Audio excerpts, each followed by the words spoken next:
É porque, bom, eu acho que o cachorro é melhor para mim. Eu nunca tive um cachorro assim dentro de casa. Era difícil porque minha família não aceitava cachorro dentro de casa. Eu sempre falava, quero um cachorro, mas foi muito difícil. Então, me mudei, agora me mudei para São Paulo, enfim, trabalhei lá durante 5 anos, e aí consegui ter um cachorro lá, Yorkshire, isso. Então, ganhei de presente esse cachorro, então cuidei dele durante muito tempo, tive um apego, né, acostumei muito com ele, gostei muito de ter o cachorro, e acabou virando meu melhor amigo. Então, inclusive ele sabia que eu era surdo. Por quê? Porque, como assim, vou explicar, quando tocava a campainha, não adiantava latir que ele sabia que eu não ia ouvir, então ele me tocava para eu ir lá abrir a porta.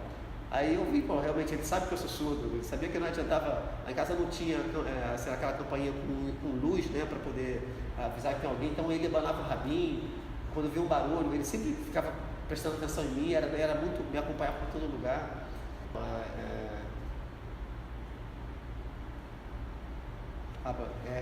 Eu já fui ouvinte. Por exemplo, 2 anos e meio mais ou menos, eu ouvia. Depois eu perdi minha audição e aí foi 2 anos, 3 anos, eu acabei esquecendo como é que é essa questão dos sons, enfim, parei, não escutava mais. Mais ou menos com 10 anos, 11 anos, eu estava vendo esse filme, assistindo o filme lá, aí eu falei, eu gosto muito desse filme, a menina dançando lá e tal. Aí depois, o meu irmão mais velho, né, me falou comigo, falou assim, você gosta desse filme? Eu gosto muito. Aí ele falou assim, eu sei que você gosta. Por quê? Eu vi você cantando. Eu falei, eu cantando? Eu não esperava isso. Ele falou assim, aí ele falou assim, você cantava essa música? Porque meu irmão escutou quando eu cantei essa música. E eu não esperava isso. Aí assim, eu até fiquei meio emocionado com isso. Por isso que me despertou, inclusive, a questão da poesia, né? Sim. Por exemplo, eu já expliquei que na matéria aqui de literatura surda, poesia, contos, histórias, enfim, tudo dentro da literatura, né? Por exemplo, eu como professor, eu misturo um pouco a questão de ser ator, professor. Por exemplo, quando eu estou conversando com o surdo lá, eu falo assim, presta atenção, aí eu passo para ele falo assim de uma forma meio literária para ele, eu como ator, né, eu passo a coisa de forma meio poética para ele ri. Aí quando a pessoa não tem aquilo ali, né, se a gente não passa a matéria dessa forma, ele fica assim meio sem graça na aula, né? Então eu tento passar a coisa assim de uma forma bem mais literária para ele, né, mais poética, para ver se desperta. E eu acho que isso aí, quando a pessoa quer aprender, eu levo ele para uma oficina. Nós aqui, além das aulas, além dos componentes comuns que eles têm, né? Eles têm no currículo artes, tem educação física, tem a própria disciplina de Libras dentro do currículo. Nós temos os professores em si que trabalham aqui, hoje posso dizer que 80% dos nossos professores são DE. O que é DE? Dedicação exclusiva, né? Então eles têm uma carga horária a cumprir no Instituto. Então essa carga horária a mais, eles oferecem oficina de matemática, oficina de português, oficina de preparação para o Enem, aula de artes, né? Oficina de educação física, nós temos aula de jiu-jitsu, tem aula de judô, tem aula de capoeira, tem preparação para o cinema, a gente tem uma sala de cinema aqui nesse andar, que eles fazem preparação para o cinema, tem outras atividades.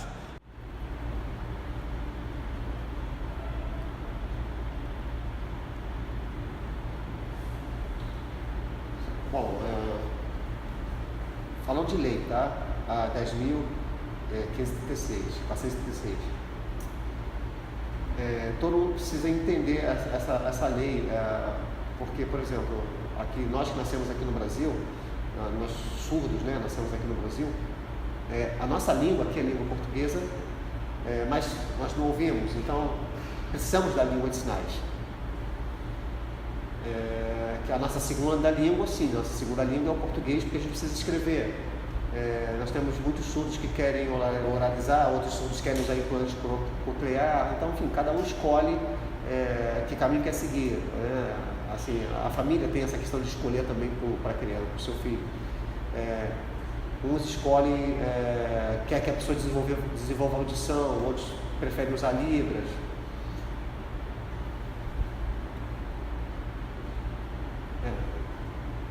O decreto 6.526,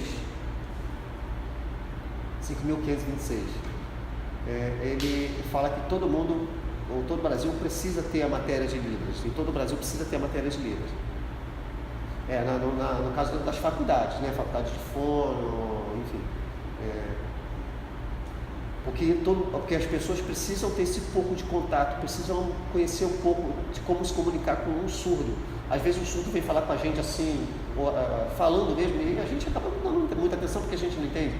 Ou tenta escrever, né? Tenta ter esse contato por escrito, mas a questão da comunicação é muito importante. Bom, por exemplo, vocês três aqui estão conversando comigo, tentando conversar comigo, e assim, se você tentar escrever, eu posso entender. Se você tentar gesticular, a gente vai tentar entender, vou tentar entender vocês um pouco. Ou seja, o surdo não vai reclamar, ele vai tentar se comunicar.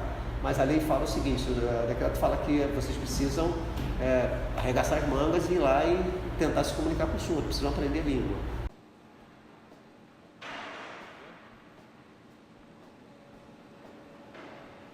Boa tarde, posso te ajudar? Eita, é surdo. Qual pão você quer? Qual? Pão. Qual que você quer? Pão. Esse mesmo? Mas qual o tamanho? 15 ou 30? Gente, alguém sabe falar com surdo aqui? Eu tô perdido. Opa, surdo, deixa comigo. Você sabe falar com surdo? Sei, bom, claro, vamos. Ele já escolheu o pão, eu quero saber se é de 15 ou 30. O pão, o tamanho, é o de 15, o pequenininho, ou de 30, o maiorzinho? Qual que você quer? 15, ok, 15. Aqui. Dentro do pão, dentro. O quê? Ok. Você entendeu o que ele falou? Entendi. Atum. Caraca. O lanche, você quer quente ou frio? Frio, ok. Lanche frio, ele quer frio mesmo. Salada, quer salada? Gosta de salada? Tudo, bota tudo, salada, tudo. Quer tudo. Molho. Ok. Você entendeu? Claro que entendi. Barbecue. Toda vez que eu falo que eu trabalho aqui, ou quando eu vejo as pessoas vendo surdos na rua, falando um livro, as pessoas acham interessante. Eu acho que as pessoas se interessam. E tão importante quanto o interesse das pessoas, eu acho que os surdos precisam de gente que saiba a língua deles, né? Estava dando aula e um aluno falou que queria intérprete, só que ele não estava prestando atenção na minha aula, né? Na verdade, a turma inteira não estava prestando atenção. Aí eu falei assim, não vou chamar intérprete, porque assim, vocês não estão prestando atenção em mim, então vocês não sabem se minha Libra está boa ou está ruim. Aí ele falou, não, eu quero intérprete, é direito nosso. Eu falei, não, mas não é assim direito de vocês têm que cumprir os deveres de vocês também, vocês não estão prestando atenção não. Se vocês estivessem prestando atenção e não estivessem conseguindo, ok, eu chamaria intérprete de boa, mas não é o caso. Aí eu fiquei muito chateado.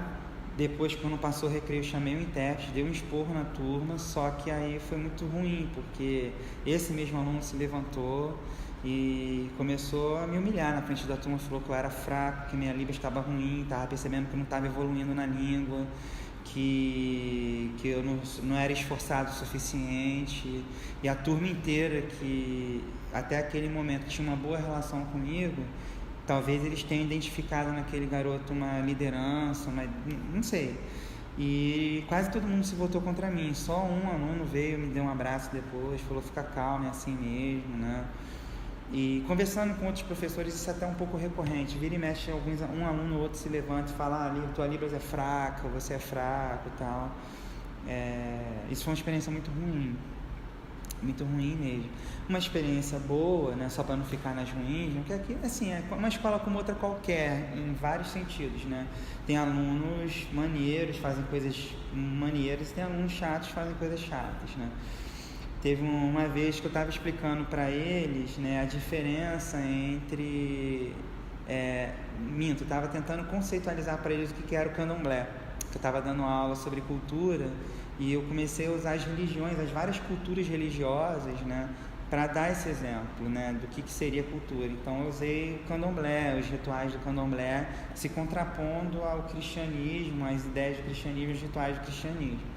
E para falar do candomblé, explicando o que é candomblé, eu tentei imitar como é que é uma pessoa incorporando um orixá, né? E aí eu fiz assim um tamborzinho, o orixá descendo e a pessoa dançando, e os alunos acharam aquilo o máximo, eles acharam engraçadíssimo, eles me zoam isso até hoje. Todas as vezes que eles me encontram no corredor, eles falam isso é aquele cara assim, eu fico morrendo de vergonha.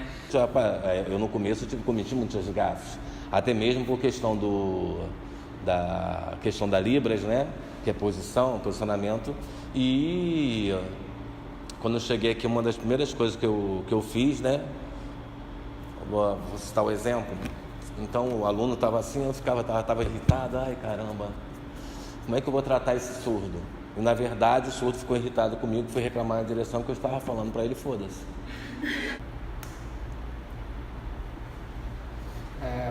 Foi bom falar sobre isso. Realmente, mas tem um lado positivo e tem um lado negativo. Por exemplo, eu cresci sem ver legenda. Eu entendo o filme, se eu vejo filme, eu entendo assim, a maioria dos filmes. Por quê? Por causa da forma da pessoa se expressar, se ele está triste, se ele concorda. E a gente olhando tem uma noção, lógico, o que eles estão falando eu não estou ouvindo, né, naturalmente. Mas dá para a gente pegar o contexto do filme. Você vai... Eu consigo entender muito bem, mas embora não tenha legenda. Agora, por exemplo, os filmes eles falam muito. Se você bota a legenda, por exemplo, um filme de ação, por exemplo, às vezes a pessoa, quando o filme tem muita ação, é mais fácil de se acompanhar, porque é muita cena, mas quando tem muito diálogo, é complicado ficar acompanhando toda aquela legenda. Agora, o lado positivo e o negativo. O lado negativo é bom, mas, por exemplo, depende do surdo. Tem surdo que não lê português. A maioria dos surdos, a língua primeira deles, a L1 deles, é língua de sinais. Eles não têm esse contato, os filmes não têm língua de sinais, né? E o surdo não tem muito domínio de português. Então, a maioria dos surdos tem dificuldade de ler. Tem outros surdos que já conseguem ler. O lado positivo, por exemplo, é assim, seria bom se tivesse um intérprete, ou então, por exemplo, se a TV fosse automática, você pudesse botar closed caption, ou botar o intérprete, a janelinha de intérprete, entendeu? Fazer essa troca. Mas aqui no Brasil, infelizmente, não tem isso. Você tem nos Estados Unidos, Europa, isso só funciona lá. Aqui não. Eu, em geral, às vezes eu fico em casa traduzindo música brega, assim, de zoeira. Chitãozinho Chororó, Kaoma. Pô, cara, tem uma música do Kaoma chamada Lamba Amor. Eu traduzo do meu jeito, né? Óbvio, né? Que a letra o calor requebrar, a lamba te iluminar, a canção nos levar no caminho do sol. Cara, muito ridículo isso que eu tô falando. Aí eu fico em casa de zoação, assim, imitando, assim, tipo, o calor requebrar, tipo, a lamba te iluminar, a canção nos levar no caminho do sol e o sol nos levar pelas águas do mar. Lamba amor que chegou o momento de amar. Aperto doce, que é o seu andar. Não vejo a hora de te encontrar, pra ter aquela conversa que não terminamos ontem e até hoje, né? Até hoje.